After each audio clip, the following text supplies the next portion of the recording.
વંદે ગુજરાત.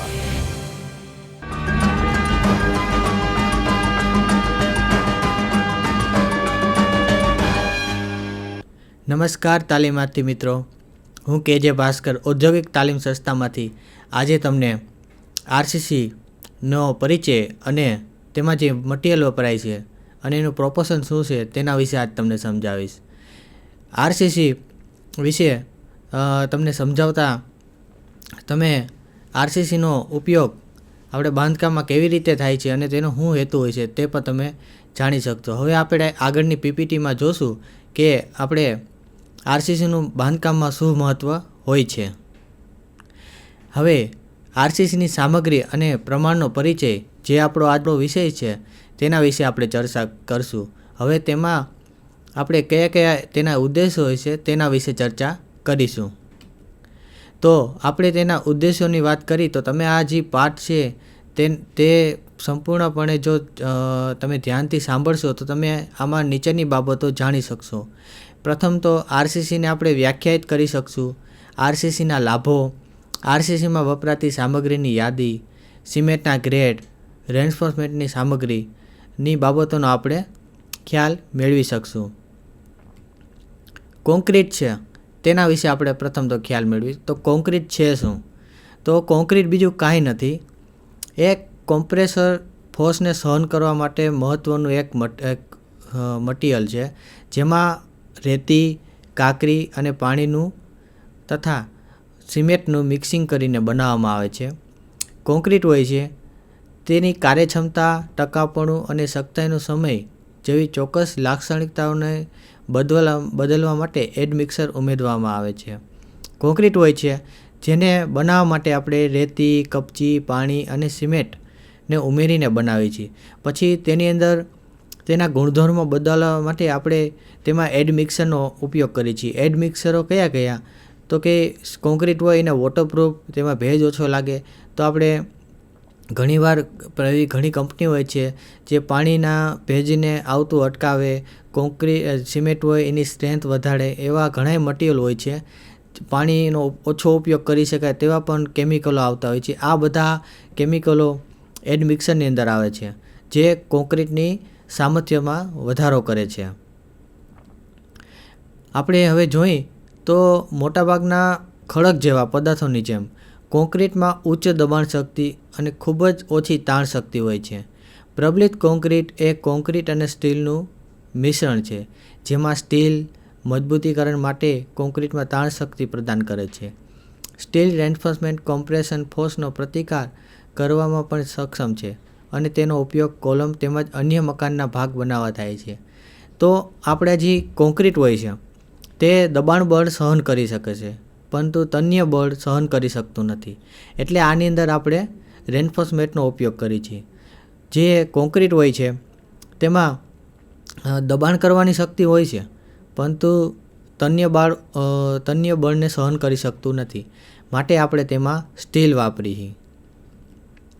હવે બાંધકામ માટે આપણે જોઈએ તો ઉપલબ્ધ સૌથી મહત્ત્વની સામગ્રીમાં આરસીસી કોન્ક્રીટ જ છે, પ્રબલિત કોન્ક્રીટ છે. કેમ કે અત્યારે તમે જોશો મોટાભાગના બાંધકામમાં આરસીસીનો જ ઉપયોગ થાય છે. હવે આરસીસીનો ઉપયોગ ક્યાં ક્યાં થાય છે તે તમે જોશો તો આપણે બીમ છે, કોલમ છે, તમારો સ્લેબ છે, બરાબર છે, પછી રિટેનિંગ વોલ છે, ફાઉન્ડેશન છે, ત્યાં બધે જ મોટાભાગે આપણે આરસીસીનો ઉપયોગ કરીએ છીએ. નાના બિલ્ડિંગ હોય, પુલ હોય, ડેમ હોય, ટનલ, ડ્રેનેજ, અન્ય આપણે ઇરિગેશનની જે સુવિધા હોય, પાણીના ટાંકા હોય, ત્યાં આપણે બધા જ આરસીસીનો ઉપયોગ કરીએ છીએ. જો હવે આના આપણે ફાયદા જોઈએ તો અત્યારે આ જે રેન્ફોર્સમેન્ટ આપણે કોન્ક્રીટ છે તે બધે જ વપરાય છે અને આ સરળતાથી મળી જાય છે આપણે. અને આનું આપણે પ્લાનિંગ કરવું એટલે કે આ આરસીસીને બનાવવું બહુ જ સહેલું છે. અત્યારે તો પ્રીકાસ્ટ આરસીસી પણ બજારમાં મળે છે, જેમ કે કોલમ, બીમ અને બ્લોક પણ મળે છે, જે તમને એક દિવસમાં જ બિલ્ડિંગને ઊભું કરવામાં મદદરૂપ થાય છે. હવે આપણે જોઈએ આમાં કઈ કઈ બાબતો હોય છે. હવે આપણે જોઈએ તો મોટાભાગની અન્ય સામગ્રીની તુલનામાં તે એકદમ ખર્ચ દીઠ નોંધપાત્ર ઓછું હોય છે. પ્રબલિત કોન્ક્રીટમાં અગ્નિ અને પાણીની ક્રિયાઓ સામે ઉત્તર પ્રતિકાર કરવાની શક્તિ હોય છે. મિત્રો, આરસીસી ખૂબ જ મહત્ત્વનું છે, જે આપણને ભૂકંપ પ્રતિરોધક અને અગ્નિપ્રૂફ બાંધકામ માટે પણ આપણને એક માધ્યમ બની શકે છે. આરસીસીનો ઉપયોગ ખૂબ જ આપણે સસ્તો હોય છે બીજા બિલ્ડિંગ મટીરિયલની સરખામણીમાં, એટલે આપણે આરસીસી નો ઉપયોગ વધારે કરીએ છીએ. હવે આપણે આરસીસીની આગળની સ્લાઇડમાં જોશું કે મોટાભાગની આપણે જે રેન્ફોર્સમેન્ટ છે એ કોન્ક્રીટ સ્ટ્રક્ચર ખૂબ જ કઠોર હોય છે, મજબૂત હોય છે. એની જાળવણી પણ કરવી પડતી નથી. તે સામાન્ય રીતે ફૂટિંગ, ફ્લોર સ્લેબ, પાયામાં દિવાલો, થાંભલાઓ અને સમાન એપ્લિકેશન માટે ઉપલબ્ધ એકમાત્ર સસ્તી સામગ્રી છે. મારા તાલીમાર્થી મિત્રો, જો આપણે આરસીસીનું બાંધકામ આપણે કરી તો તે એક તો સસ્તું પડે છે, બીજા નંબરમાં તે તમારે ફોર્મવર્કની મદદથી સરળતાથી તમારા મનપસંદ આકારમાં ઢાળી શકો છો. તમારી બિલ્ડિંગ બનાવો, તેને તમે મનપસંદ તમારી ડિઝાઇન મુજબ આકાર આપી શકો છો.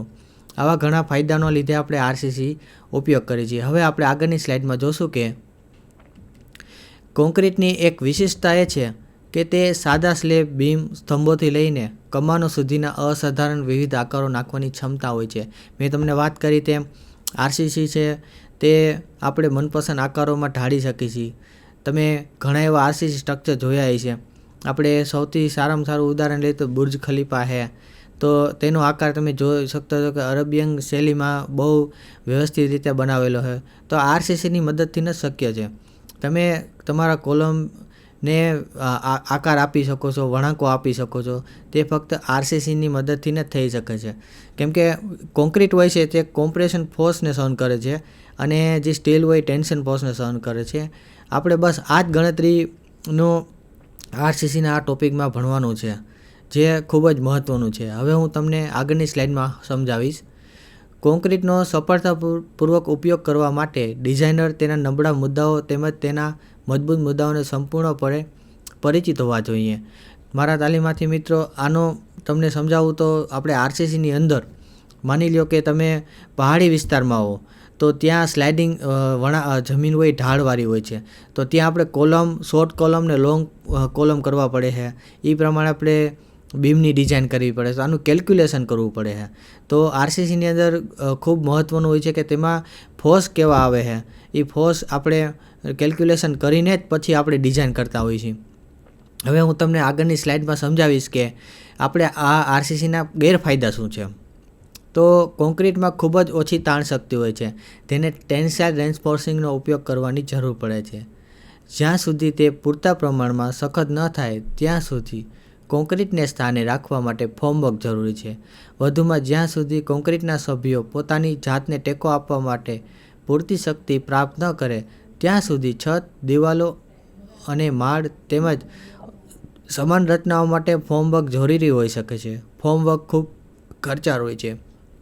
તો આરસીસીની એક આ ગેરફાયદામાં જોઈએ તો આપણે આરસીસીનું માળખું તૈયાર કરવા માટે ફોર્મવર્ક કરવું પડે છે. તો ફોર્મવર્ક હોય છે એ કેવી રીતે થાય છે, તો એ આપણે લાકડામાં કરી શકીએ અને અથવા તો લોખંડની પ્લેટોમાં આપણે કરી શકીએ. એ ફોર્મવર્કની મદદથી આપણે આરસીસીને આપણા મનપસંદ આકાર, બીમ, કોલમ કાં તો આર્ચ, કમાનોમાં આપણે એનો આકાર આપી શકીએ છીએ. તો આ ફોર્મવર્કને લગાવવું, કાઢવું, પછી આપણે એને નિભાવવું એ ખર્ચાળ હોય છે. તો આ એક ગેરફાયદામાં આપણે જોઈ શકાય આરસીસીમાં. હવે આપણે આગળની સ્લાઇડમાં જોશું કે હળવા વજનના એગ્રીગેટનો ઉપયોગ કોન્ક્રીટ વજન ઘટાડવા માટે થઈ શકે, પરંતુ કોન્ક્રીટની કિંમતમાં વધારો થાય છે. તાલીમાર્થી મિત્રો, આરસીસી આપણે બનાવવા માટે મેં વાત કરી તેમ આરસીસીમાં આપણે રેતી, કપચી, પાણી અને સિમેન્ટ વાપરીએ અને આપણે સ્ટીલ વાપરીએ. તો કપચી હોય, ઘણીવાર તમારે લાઇટ વેટ હાઉસ બનાવવું હોય કાં તો હળવા વજનવાળા જેમાં લોડ ઓછો આવતો હોય એવા બિલ્ડિંગ બનાવવા તો આપણે એગ્રીગેટ એવા વાપરીએ છીએ કે હળવા વજનના. તો આ ઇકોનોમિકલ સ્ટ્રક્ચર બનાવવામાં થોડુંક સમસ્યા ઊભી થઈ શકે છે. તો આપણે હળવા કપચી વાપરી તો કોન્ક્રીટની કોસ્ટ આરસીસી કોન્ક્રીટની કોસ્ટ વધી શકે છે અને મકાનના બાંધકામ ખર્ચમાં પણ વધારો થાય છે. હવે આપણે આગળ જોશું કે પોર્ટલેન્ડ સિમેન્ટના પ્રકાર. સામાન્ય રીતે પોર્ટલેન્ડ સિમેન્ટથી બનેલા કોન્ક્રીટને ફોર્મને દૂર કરી અને મધ્યમ ભારને લાગુ કરવા પૂરતી શક્તિ પ્રાપ્ત કરવા માટે લગભગ 2 અઠવાડિયાની જરૂર પડે છે. આવા કોન્ક્રીટ લગભગ 28 દિવસ પછી તેમની ડિઝાઇન શક્તિ સુધી પહોંચે છે. ધીમી ગતિએ મજબૂતાઈ મેળવવાનું ચાલુ રાખે છે. તાલીમાર્થી મિત્રો, આરસીસી સ્ટ્રક્ચરમાં સિમેન્ટ એક ખૂબ મહત્ત્વનો ભાગ હોય છે. જે તમારા સિમેન્ટ હોય છે તે જામવાની પ્રક્રિયા, એટલે કે તે સિમેન્ટ હોય છે કપચી, રેતી, પાણીની મદદથી સ્ટીલને અને એને બોન્ડિંગ કરે છે. એક બોન્ડિંગ મટીરિયલ છે. તો સિમેન્ટ હોય છે એ લગભગ 2 અઠવાડિયા 28 દિવસ પછી પોતાની શક્તિ પ્રાપ્ત કરતું હોય છે અને એના પછી પણ તે શક્તિ મેળવતું રહેતું હોય છે. એટલે કોન્ક્રીટ મજબૂત રહે છે. કોન્ક્રીટ હોય છે એની મજબૂતાઈ 28 દિવસ બાદ આવતી હોય છે. ત્યારબાદ આપણે ફોર્મવર્ક દૂર કરી, ત્યાં સુધી આપણે તેમાં ક્યુરિંગ કરવું પડે છે, પાણી છાંટતું રહેવું પડે છે, જેથી પોતાની તે શક્તિ પ્રાપ્ત કરી શકે. ત્યારબાદ તે પોતાની રીતે જ શક્તિ પ્રાપ્ત કરતું રહેતું હોય છે. હવે હું તમને આગળ બતાવીશ કે અમેરિકન સોસાયટી ફોર ટેસ્ટિંગ એ 5 પ્રકારના પોર્ટલેન્ડ સિમેન્ટને માન્યતા આપે છે. આ વિવિધ સિમેન્ટ લગભગ એક જ કાચી સામગ્રીમાંથી બનાવવામાં આવે છે, પરંતુ તે સામગ્રીના મિશ્રણનો ઉપયોગ કરી તેના ગુણધર્મો બદલવામાં આવે છે.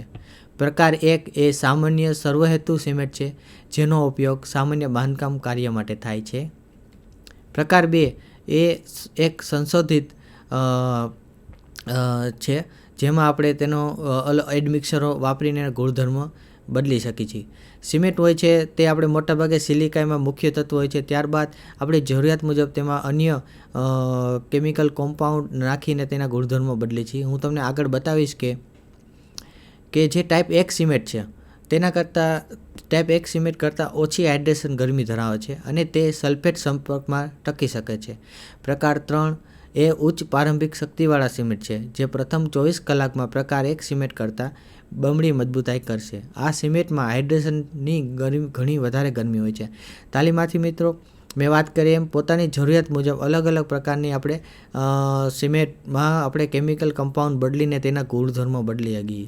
જો તેની હાઇડ્રેશન વધારે હોય તો આપણે તેમાં જે મિક્સિંગ થતું હોય કોન્ક્રીટનું, રેતી, કપચી, પાણી અને સિમેન્ટનું મિક્સિંગ થતું હોય તો આપણે તેમાં એની હાઇડ્રેશન ઓછી કરવા માટે ઘણીવાર બરફના ટુકડા પર નાખીએ છીએ. આપણે નર્મદા ડેમ જ્યારે બનાવવામાં આવ્યો હોય આરસીસીમાં, તો ત્યારે તેના ભેગા બરફના ટુકડા પર નાખતા, જેથી કરીને તેની હાઇડ્રેશન ઓછી કરી શકાય અને તેની જે ક્રેકિંગ થવાની શક્યતા હોય, જે જામવાની પ્રક્રિયા હોય તેની, ત્યારે એમાં થોડી ક્રેકિંગ ના રહે એ માટે એમાં બરફના ટુકડા પણ નાખી શકીએ છીએ. હવે આગળ તમને હું બતાવીશ કે પ્રકાર જે 4 છે એ ઓછી ગરમી ઉત્પન્ન કરતું સિમેન્ટ છે. જે કોન્ક્રીટનું ઉત્પાદન કરે તે ખૂબ ધીમે ધીમે ગરમી ઉત્પન્ન કરે છે. તેનો ઉપયોગ ખૂબ મોટા કોન્ક્રીટ સ્ટ્રક્ચર માટે થાય છે. પરંતુ 5 એ કોન્ક્રીટ માટે વપરાતો સિમેન્ટ છે, જે સલ્ફેટની ઉચ્ચ સાંદ્રતામાં સંપર્કમાં પણ આવતો હોય છે. એટલે કે આપણે જેવું વાતાવરણ હોય છે, દરિયાઈ કિનારાવાળું વાતાવરણ, પહાડી વિસ્તારવાળું, મેદાની વિસ્તારવાળું, કે આપણે ખાસ પ્રકારની લેબ હોય છે, બરાબર, જ્યાં રસાયણનો રિસાવ થતો હોય, તો એ અલગ અલગ પ્રકારની જેવી જરૂરિયાત એ મુજબ આપણે એ કમ્પાઉન્ડ, એના કેમિકલ બદલીને આપણે સિમેન્ટ મેળવી શકીએ છીએ. એ ઉપરથી આપણે આરસીસી બનાવી શકીએ છીએ. હવે આપણે આગળ જોશું કે જો ઈચ્છિત પ્રકારનું સિમેન્ટ ઉપલબ્ધ ન હોય તો વિવિધ મિશ્રણો ખરીદી શકાય છે, જેની સાથે ઈચ્છિત અસર પેદા કરવા માટે પ્રકાર 1 સિમેન્ટના ગુણધર્મોમાં ફેરફાર કરી શકાય છે. આપણે માની લો કે અમુક એવા પ્રદેશ જ્યાં સિમેન્ટ મળી શકતો ના હોય એવું થતું હોય, તો આપણે બીજા એના જેવા કેમિકલ, એના જેવા જ ગુણધર્મો ધરાવતા બોન્ડિંગ મટીરિયલનો ઉપયોગ કરી શકીએ છીએ અને આપણે આપણું આરસીસીનું કાર્ય કરી શકીએ છીએ. હવે હું તમને આગળ બતાવીશ કે હવે આપણે ફાઇન એગ્રીગેટ વિશે વાત કરશું, બરાબર. તો IS ચાઇની નંબર 480માંથી પસાર થાય છે, તેને ફાઇન એગ્રીગેટ કહેવાય છે. આ કણોનું કદ 4.75 mmથી વધુ ન હોવું જોઈએ.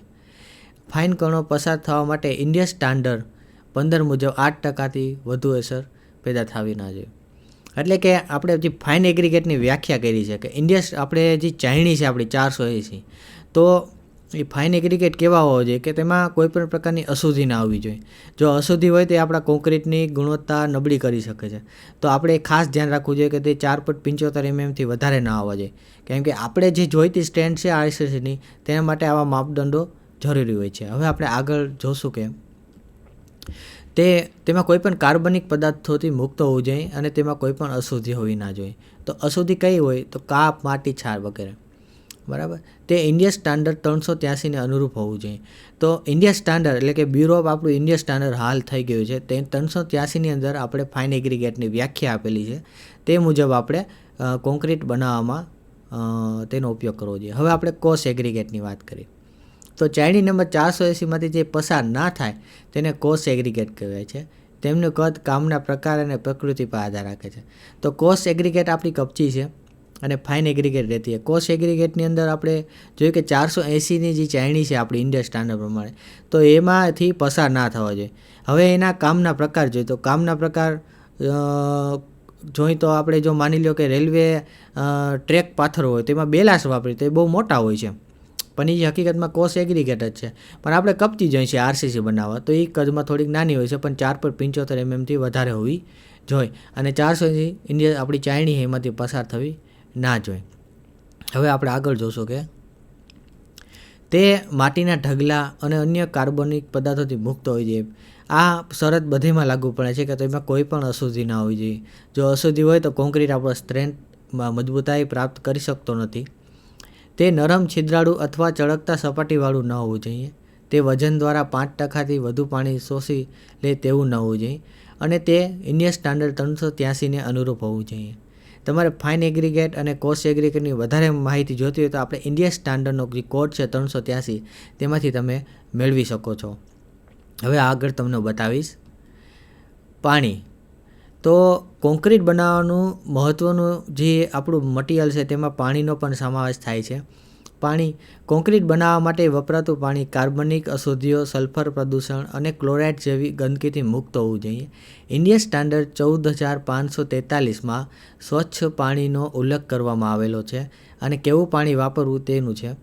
પાણીનું પીએચ વેલ્યુ 6થી 8ની વચ્ચે હોવી જોઈએ. એટલે કે પાણી જે નોર્મલ વોટર હોવું જોઈએ, તેમાં આલ્કલીનું પ્રમાણ વધારે ન હોવું જોઈએ, કાં તો એસિડિક પ્રમાણ પણ વધુ ન હોવું જોઈએ. એટલે આપણું પીએચ મૂલ્ય 6થી 8 સુધીનું રાખવામાં આવ્યું છે નોર્મલ વોટર માટે. આ પાણીનો ઉપયોગ જ આપણે આરસીસી બનાવવા માટે કરવો જોઈએ. હવે હું તમને આગળ બતાવીશ કે રેન્ફોર્સમેન્ટ નીચે મુજબ કોઈ પણ હોવું જોઈએ.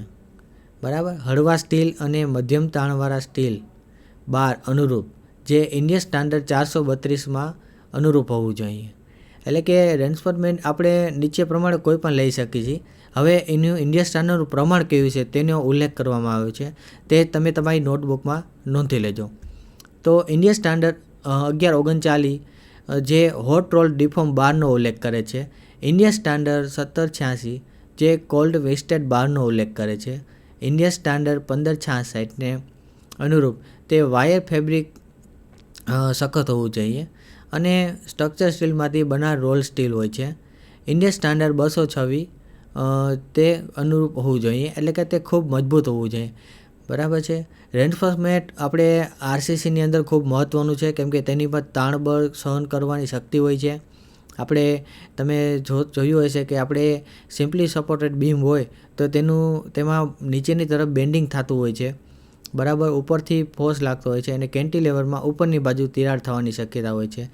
તો ત્યાં તાણબળ થતું હોય છે. તો આવું ના થાય અને સ્ટ્રક્ચરમાં તિરાડો ના પડે એના માટે આપણે રેન્ફોર્સમેન્ટ કરી છે. રેન્ફોર્સમેન્ટ બીજું કંઈ નથી, સ્ટીલનું આવરણ હોય છે જેની ઉપર આપણે કોન્ક્રીટને રાખતા હોય છીએ અને આપણા સ્ટ્રક્ચરને મજબૂતી આપતા હોય છીએ. હવે આપણે આગળ જોશું કે કોન્ક્રીટના ગ્રેડ આપણે જોઈ લઈએ. તો કોન્ક્રીટના ગ્રેડમાં આપણે જોશું કે M5 તમે ઘણીવાર જોયું હશે, M70 7.5, M10, M15, M20, M25, M13, M35 અને M14. તો આમાં આપણે એમનો ઉલ્લેખ હોય છે. એમ શું છે? એમ છે મિશ્રણ અને સંખ્યા, જે આપણે 28 દિવસ પછી જે સામર્થ્ય મળે છે તે દર્શાવેલી હોય છે, જે ન્યૂટન પ્રતિ mm² વ્યક્ત કરવામાં આવે છે. ટૂંકમાં એમ એટલે મિક્સિંગ, સિમેન્ટ, આપણે કપચી, રેતી અને પાણીનું મિશ્રણ, અને 5 છે એટલે કે કેટલા 28 દિવસ પછી તેમાં કેટલી સ્ટ્રેન્થ આવશે એનો ઉલ્લેખ હોય છે. હવે આપણે સિમેન્ટનો ગ્રેડની પાછી વાત કરી તો આપણે ઇજનેરી હેતુ માટે સિમેન્ટના ઘણા પ્રકારો હોય છે, જેમાં આપણે ઓર્ડિનરી પોર્ટલેન્ડ સિમેન્ટ હોય છે, જે 3 ગ્રેડમાં બાંધકામ માટે ઉપયોગ કરાય છે. 33 ગ્રેડ ઓર્ડિનરી પોર્ટલેન્ડ સિમેન્ટનો વ્યાપકપણે ઉપયોગ થાય છે. તે ચણતર માટે વધુ યોગ્ય સિમેન્ટ છે. ઓર્ડિનરી પોર્ટલેન્ડ સિમેન્ટ હોય છે એ શુદ્ધ સિમેન્ટ હોય છે. તેમાં ફ્લાય એશનું પ્રમાણ બહુ ઓછું હોય છે. તેમાં સિલિકા, મેગ્નેશિયમ, આયર્ન ઓક્સાઇડ જેવા તત્વોનો ઉમેરો કરીને બનાવવામાં આવે છે, જેની સ્ટ્રેન્થ પીપીસીની સરખામણીમાં ઘણી વધારે હોય છે. આપણું નર્મદા ડેમ છે તે ઓપીસીની મદદથી જ બનાવવામાં આવેલો છે. ઓર્ડિનરી પોર્ટલેન્ડ સિમેન્ટ વધારે સામર્થ્યવાળા બાંધકામ બનાવવું હોય ત્યાં જ આપણે તેનો ઉપયોગ કરીએ છીએ. પોર્ટલેન્ડ સિમેન્ટ હોય છે તેની અંદર ફ્લાયર્સનું પ્રમાણ હોય છે, પરંતુ ઓર્ડિનરી પોર્ટલેન્ડની સરખામણીમાં તેનું સામર્થ્ય બળ ઓછું હોય છે. એટલા માટે આપણે ઓપીસીનો ઉપયોગ વધારે કરીએ છીએ બાંધકામની અંદર. હવે હું તમને આગળ બતાવીશ કે 43-53 ગ્રેડ ઓર્ડિનરી પોર્ટલેન્ડ સિમેન્ટ 43-53 ગ્રેડના સિમેન્ટનો ઉપયોગ ઉચ્ચ પ્રારંભિક શક્તિ મેળવવા કરવામાં આવે છે, જે 1 થી 28 દિવસની રેન્જમાં આવે છે. તે જરૂરી છે. સ્ટ્રક્ચર એન્જિનિયર મુખ્યત્વે આરસીસી માટે આ સિમેન્ટની દરખાસ્ત કરે છે. તો હવે હું તમને આગળ બતાવીશ કે રેઇન્ફોર્સ મેટની વાત કરું તો તે કોન્ક્રીટ સાથે સંપૂર્ણ બંધન વિકસાવવામાં સક્ષમ હોવું જોઈએ. હવે એનો બીજો ભાગ જોઈએ તો તેના થર્મલ વિસ્તરણની સહકાર્યક્ષમતા લગભગ કોન્ક્રીટ જેમ જ હોવી જોઈએ. તેમાં ઉચ્ચ તાણ શક્તિ હોવી જોઈએ. હવે 4 નંબર જોઈએ, કોન્ક્રીટ પર કોઈ હાનિકારક અસર પેદા ન થવી જોઈએ. તેને કાપવું, વાળવું, બાંધવું અથવા વેલ્ડ કરવું સરળ હોવું જોઈએ. તે સરળતાથી ઉપલબ્ધ હોવું જોઈએ. તો આપણે તાલીમાર્થી મિત્રો રેઇન્ફોર્સ મેટની વાત કરી તો આરસીસીની અંદર જે સ્ટીલ વપરાય છે, તો આપણે આરસીસીની અંદર બીજા મટિરિયલોનો પણ ઉપયોગ કેમ નથી કરી શકતા તે તમને સમજાવું. કે આરસીસીમાં માની લો આપણે સ્ટીલ વાપરીએ છીએ, તેના બદલે આપણે એલ્યુમિનિયમ છે, કોપર છે, સ્ટીલ છે, એલ્યુમિનિયમ છે, કોપર છે, ચાંદી છે કે સોનું છે, તો આપણે એનો ઉપયોગ કેમ નથી કરી શકતા? કેમ કે રેઇન્ફોર્સ મેટ છે આપણે એમાં કોમ્પ્રેશન ફોર્સ લાગે છે, તો ટેન્સાઇલ ફોર્સ મેળવવા માટે આપણે બીજી ધાતુ પણ વાપરી શકીએ છીએ. તો આપણે સ્ટીલ જ શા માટે પસંદ કરી છે, તો તેના વિશે તમને સમજાવું. તો જે આરસીસીની અંદર જે થર્મલ જે પાવર વહન કરવાની ક્ષમતા હોય છે તે લગભગ આપણે કોન્ક્રીટની બરાબર હોવી જોઈએ. તેવું કયું મટીરિયલ છે? તો એક સ્ટીલ જ છે. જો તમે કોન્ક્રીટ બનાવવામાં લોખંડ, આપણે સોનું છે, ચાંદી છે, કોપર, એલ્યુમિનિયમ વાપરો તો તેમાં શું થાય કે તે તાપ સહન ના કરી શકે અને આપણું જે સ્ટ્રક્ચર હોય એમાં તિરાડો પડવાની શક્યતા હોય છે. તેમાં તન્ય ભાર સહન કરવાની એટલી શક્તિ હોતી નથી, એટલે એ સ્ટ્રક્ચર ફેલ થવાની શક્યતા હોય. એટલે આપણે સ્ટીલ વાપરી જે લગભગ કોન્ક્રીટની બરાબર જ એનું તાપમાન સહન કરવાની શક્તિ હોય, તન્ય બળ સહન કરવાની શક્તિ હોય છે અને તે વધારે સસ્તું પણ હોય છે. આપણું ઇકોનોમિક સ્ટ્રક્ચર બનાવવા માટે સ્ટીલ એટલે જ આપણે વાપરીએ. માની લો કે તમે મકાન બાંધકામ કરવા સોનું વાપરો તો તે તમને કોસ્ટલી પડે અને તમારું સ્ટ્રક્ચર પણ ફેલ થઈ શકે. એટલા માટે આપણે આ ધાતુને પસંદ કરી છે. હવે હું તમને જણાવું તો રેઇન્ફોર્સ મેટ સ્ટીલના પ્રકાર કયા છે. તો આપણે FE 250 માઇલ્ડ સ્ટીલ હોય છે આપણું, જે આપણે TMT આપણે બહાર કહીએ છીએ, થર્મોમિકલ ટ્રીટમેન્ટથી આપણે બનાવે છે. લોખંડ હોય છે એને કાર્બનિક પદાર્થ હારે સંયોજનથી આપણે માઇલ્ડ સ્ટીલમાં કન્વર્ટ કરીએ છીએ, જે આપણે બાંધકામમાં વાપરીએ છીએ. હવે એમાં ગ્રેડ હોય છે. ઇન્ડિયન સ્ટાન્ડર્ડ પ્રમાણે 432માં ગ્રેડ 1 અને ગ્રેડ 2નો ઉલ્લેખ કરવામાં આવેલો છે, જે તમે તમારી પોથીમાં નોંધી લેજો. ત્યારબાદ મધ્યમ તાણયુક્ત સ્ટીલ ઇન્ડિયન સ્ટાન્ડર્ડ 432 આનો ઉલ્લેખ છે અને ઉચ્ચ ડિફોર્મ બાર FE 415 ઇન્ડિયન સ્ટાન્ડર્ડ 1939 મુજબ. હવે ટ્વિસ્ટેડ બારની વાત કરું તો ટ્વિસ્ટેડ બાર કંઈ નથી પરંતુ હળવા સ્ટીલ બાર છે, જેની ગુણવત્તા વિવિધ પ્રક્રિયાઓ દ્વારા સુધારેલ હોય છે. વિવિધ પ્રક્રિયાઓ એટલે કે TMT બાર, થર્મોમિકલ ટ્રીટમેન્ટ, અને તેની યીલ્ડ સ્ટેટમાં સુધારો થયો છે, જે લગભગ 50%થી વધુ છે. સામાન્ય હળવા સ્ટીલ બાર માટે કરતાં તેમની સપાટી પણ ડિફોર્મનેસ બોન્ડની મજબૂતાઈમાં વધારો આપે છે. તો આપણે સૌથી મહત્ત્વનો શબ્દ આમાં જોઈએ તો યીલ્ડ સ્ટ્રેસનો છે. યીલ્ડ સ્ટ્રેસ કોને કહેવાય? તો માની લો કોઈ પણ પદાર્થ હોય છે, તમે એને ખેંચો, માની લો એક રબર હોય છે, એને ખેંચો, ત્યાં તૂટવાની એક અણી ઉપર આવી જાય છે કે હવે આ તૂટી જ જશે, તો એનો જે પોઈન્ટ હોય છે યીલ્ડ સ્ટ્રેસ કહેવાય છે. એમ લોખંડની અંદર પણ જ્યારે તમે એનો યીલ્ડ સ્ટ્રેસ કરો, જ્યારે કે તૂટવાની અણી ઉપર હોય એવો તમે ટેસ્ટ કરો તો તમને ખબર પડી જાય કે એ સ્ટીલ કેટલું મજબૂત છે. તો યીલ્ડ સ્ટ્રેસ પણ ખૂબ મહત્ત્વનો હોય છે કે સળીઓ કેટલા બળ ઉપર કેટલું એની પર બળ આપી, જ્યારે તન્ય બળ અને કેટલા બળે તૂટી જાય છે, તે યીલ્ડ સ્ટ્રેસ એમાં હોય છે. હવે હું આપણે જે રેન્ફોર્સમેન્ટમાં જે સળિયા વપરાય છે તેની આકૃતિ બતાવીશ અને તમને સમજાવીશ કે કેવા કેવા સળિયાનો આપણે ઉપયોગ કરી છે. તો પહેલી ફિગર છે તમને આકૃતિ નંબર 2માં તમે જોઈ શકતા છો ટ્વિન ટ્વિસ્ટેડ બાર. તો આમાં બાર હોય છે એ વળાંકવાળા હોય છે. જ્યારે તમારે આપણે કોલમ અથવા તો બીમમાં વધારે બોન્ડિંગ જોતું હોય ત્યારે આવા ટ્વિન ટ્વિસ્ટેડ બાર આપણે વાપરીએ. તેના બાદ આપણે તમે જોઈ શકતા હશો ફિગર નંબર 3માં કે વળાંકવાળા બાર છે તમે જોઈ શકતા હશો. તે પણ આપણે બોન્ડિંગ મેળવવા માટે આવા પ્રકારના બારનો ઉપયોગ કરીએ છીએ. આકૃતિ નંબર જે 4 છે તેમાં ગ્રીપ બાર આવેલા છે. આપણે જ્યારે વળાંકવાળા કોલમ બનાવી છીએ ત્યારે આવા ગ્રીપ બાર ઉપયોગ કરીએ છીએ જેથી કરીને તેમાં કોન્ક્રીટનું બોન્ડિંગ વ્યવસ્થિત થઈ જાય અને આપણા કોલમને વધારે મજબૂતી આપે. આ પ્રકારના જે બાર હોય છે આપણે સ્લેબમાં પણ ઉપયોગ કરીએ છીએ અને આપણા સ્લેબને પણ આ મજબૂતીથી પ્રદાન કરી શકીએ છીએ. હવે હું તમને આગળની આકૃતિ બતાવીશ. તો તાલીમાથી મિત્રો હું તમને આકૃતિ નંબર 5માં બતાવીશ કે અલગ અલગ પ્રકારના જે બાર છે તેનો ઉપયોગ કરીએ છીએ. તો આમાં તમે જોઈ શકતા હશો બાર નંબર 1 અને 2. પછી આપણે એક આકૃતિ નંબર 6માં જોઈ લ્યો. અલગ અલગ પ્રકારની આમાં વળાંકો આપેલા છે જેનો ઉપયોગ આપણે બોન્ડિંગ મેળવવા કરીએ છીએ. આકૃતિ નંબર 7 તમે જોઈ શકતા હશો અને આકૃતિ નંબર 8 પર તમે જોઈ શકતા હશો. બરાબર છે. આકૃતિ નંબર 6 અને 7માં 12 mmની થિકનેસવાળા બાર આપેલા છે અને આકૃતિ નંબર 8માં 20 mmની થિકનેસવાળો બાર આપેલો છે. હવે આકૃતિ નંબર 9માં જોશો 12 mmનો સળિયો હોય તેમાં પણ કેવી રીતે એના માર્ક આપેલા છે, સ્ટાર માર્ક આપેલા છે. પછી આકૃતિ નંબર 10, 11, 9, 11 અને 12 તમે જોઈ શકતા હશો કેવી રીતે સળિયાનો ઉપયોગ કરવામાં આવે છે. બરાબર છે. પછી આકૃતિ નંબર 12, 13, 14, 15 અને 16માં પણ તમે જોઈ શકતા હશો કે કેવી રીતે અલગ અલગ પ્રકારનો સળિયા આપણે આરસીસી સ્ટ્રક્ચર બનાવવા માટે કરીએ છીએ. તો આરસીસી આપણે સ્ટ્રક્ચરમાં જો આપણે જોઈએ તો આપણે આરસીસીનો ઉપયોગ ક્યાંથી કરીએ છીએ. તો સૌપ્રથમ આપણે પાયામાં કરીએ છીએ, ફાઉન્ડેશનમાં, કોલમ માટે. બરાબર છે. પછી કોલમથી પછી આપણે ઉપર જઈએ આપણે ફાઉન્ડેશનનું લેવલ, પછી સબ સ્ટ્રક્ચરમાં આવીએ. સબ સ્ટ્રક્ચરમાં આપણે છજ્જા અથવા તો લિંટલ આપણે કરવા માટે ઉપયોગ કરીએ.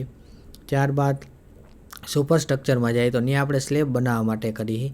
તો આરસીસી આપણા બાંધકામમાં ખૂબ જ મહત્ત્વનું છે કેમ કે આરસીસીની મદદથી જ આપણે બાંધકામમાં મજબૂતી મેળવી શકીએ છીએ કેમ કે અત્યારે હાલમાં વપરાતું સૌથી સસ્તું મટીરિયલ છે. બરાબર છે. જે તમે આરસીસી કરો ત્યારે એ વસ્તુનું ખાસ ધ્યાન રાખવું તેની ઉપર જે ફોર્સ લાગે છે તો કયા ફોર્સ લાગે છે તેની માહિતી આપણે મેળવી લેવી જોઈએ કે આપણે આરસીસીની અંદર આપણે એક તો ડેડ લોડ હોય છે, લાઈવ લોડ હોય છે, સિસ્મિક લોડ હોય છે. તો આ બધા અલગ અલગ પ્રકારના લોડ હોય છે તેની આપણે ગણતરી કરી લઈએ છીએ કે આ મકાન છે આપણે બનાવીએ તો આમાં કેવા પ્રકારના ભાર લાગે છે, આની ડેડ લોડ, લાઈવ લોડ કેટલો હશે, વિન્ડ લોડ. તો આ બધાની કેલ્ક્યુલેશન કરીને પછી જ આપણે આપણું ડિઝાઇન કરવી જોઈએ. આપણે આપણા સ્ટ્રક્ચર એન્જિનિયર અને આર્કિટેક્ટ એન્જિનિયરને સંયુક્ત રીતે જ આ પ્રકારની ડિઝાઇન મેળવવી જોઈએ જેથી કરીને આપણો આરસીસીમાં આપણે ઈચ્છિત મજબૂતાઈ આપણે મેળવી શકીએ અને આપણા સ્ટ્રક્ચરને બને એટલું ઇકોનોમિકલ કરી શકીએ.